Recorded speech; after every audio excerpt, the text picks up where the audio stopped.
कितने बंदे? 3 बंदे ना तीन इकट्ठे ना। अच्छा।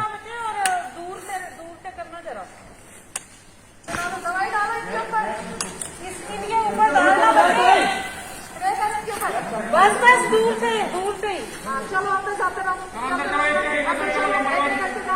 नंबर दूसरा अंदर चल रही नंबर तीसरा अंदर गाइड करने वाला है ना कोई?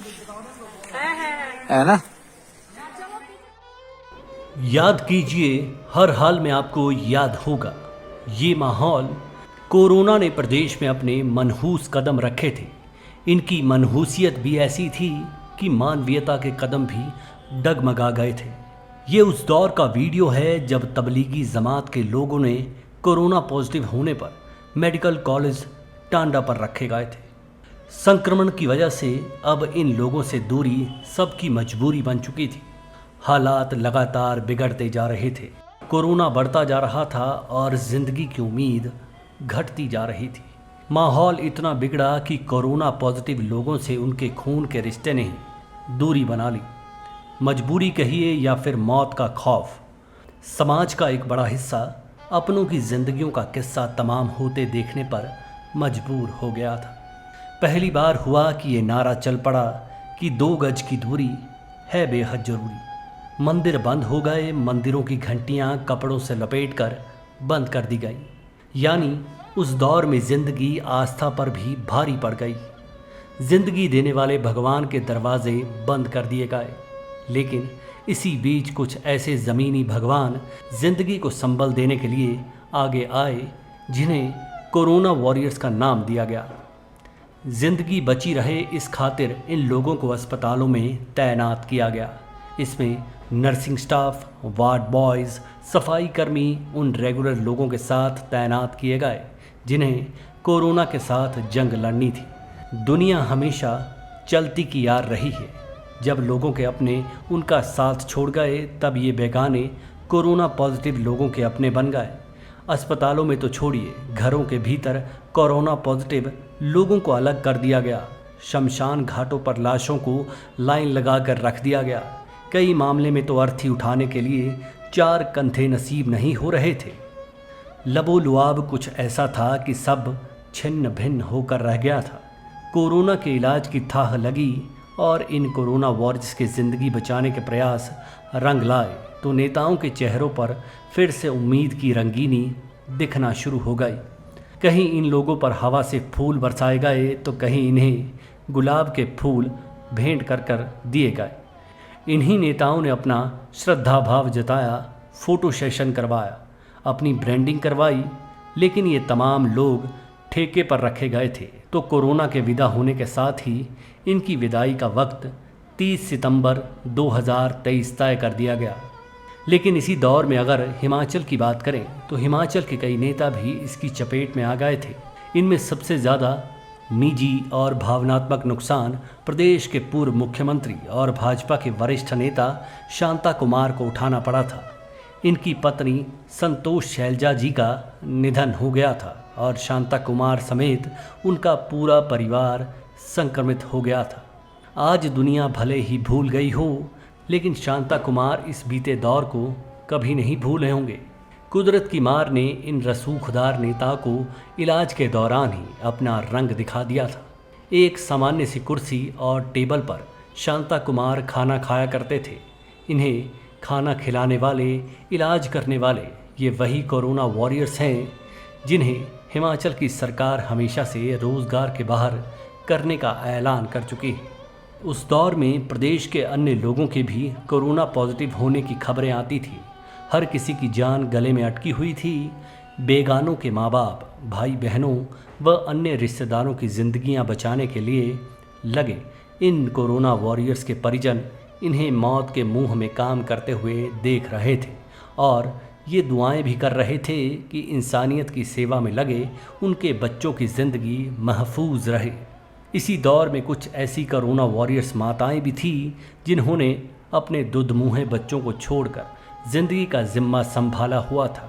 ये कोरोना वॉरियर्स माताएं अपने जिगर के टुकड़ों को कई कई दिन तक दूध नहीं पिला पाती थी। मकसद सिर्फ इतना था कि ज़िंदगी जीते और मौत हार जाए।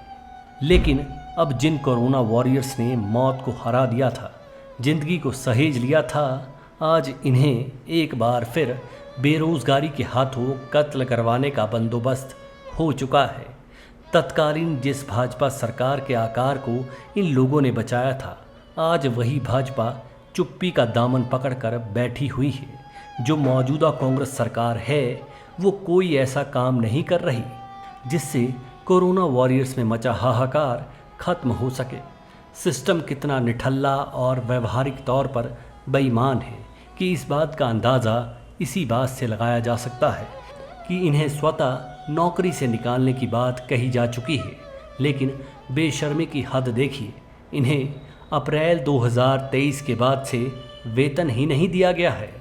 दिल दुखाने वाली बात कहें या फिर रोज़गार की मजबूरी, ये अपना बकाया वेतन कम और लगातार रोज़गार की मांग ज़्यादा ज़ोर से उठा रहे हैं।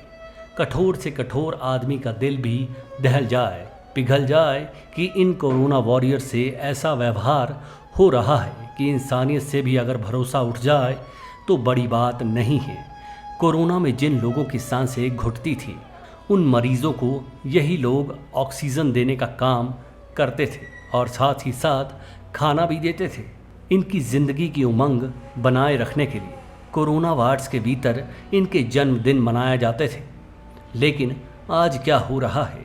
नेताशाही, अफसरशाही की सांसें आराम से चल रही हैं और इनकी सांसें उखड़ी हुई हैं। शिमला सचिवालय के बाहर एक तिरपाल पर बैठकर सरकार को मनाने रिझाने की कोशिशें करते आ रहे हैं। कुछ एक बेहोश भी हो गए, बीमार भी हो गए, लेकिन इनकी सुनवाई नहीं हुई। ऐसे में कोई कह रहा है कि अगर इन्हें रेगुलर नौकरी चाहिए तो ये कमीशन पास करके आएँ। कोई नौकरी देने से ही साफ इनकार कर रहा है। हमारा सिस्टम और समाज इतना पत्थर दिल और ढीठ कैसे हो सकता है? ये वही सिस्टम है जो अलग अलग कोटों के तहत नौकरियों में आरक्षण देता है।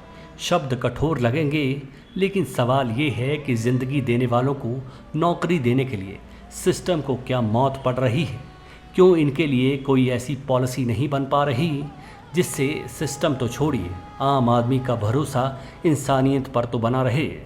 धारणा है कि सरकार जो चाहे वो कर सकती है। फिर यहाँ क्यों नहीं हो रहा? क्यों इन लोगों के साथ वो समाज खड़ा नहीं हो रहा जिस समाज पर जब मौत भारी पड़ रही थी तो इनकी ज़िंदगी में यही लोग उम्मीद और भरोसे के पल लेकर आए थे? सिस्टम होता किसके लिए है? ये एक बड़ा सवाल है।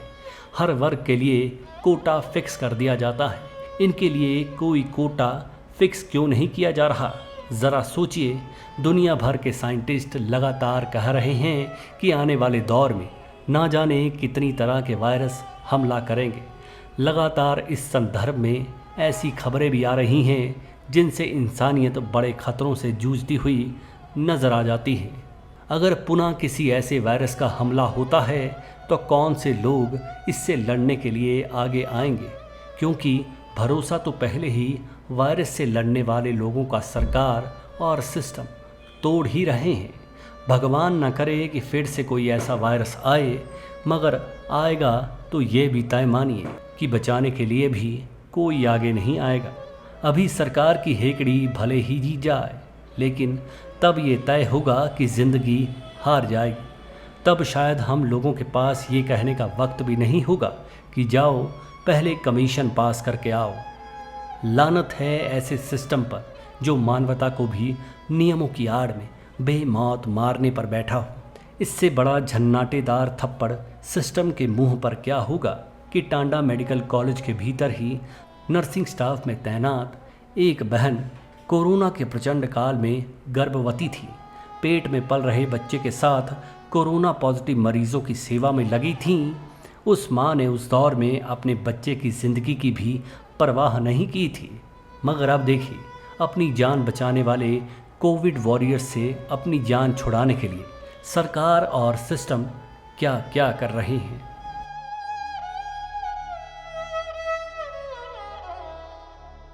Manish Kaul, black and white news.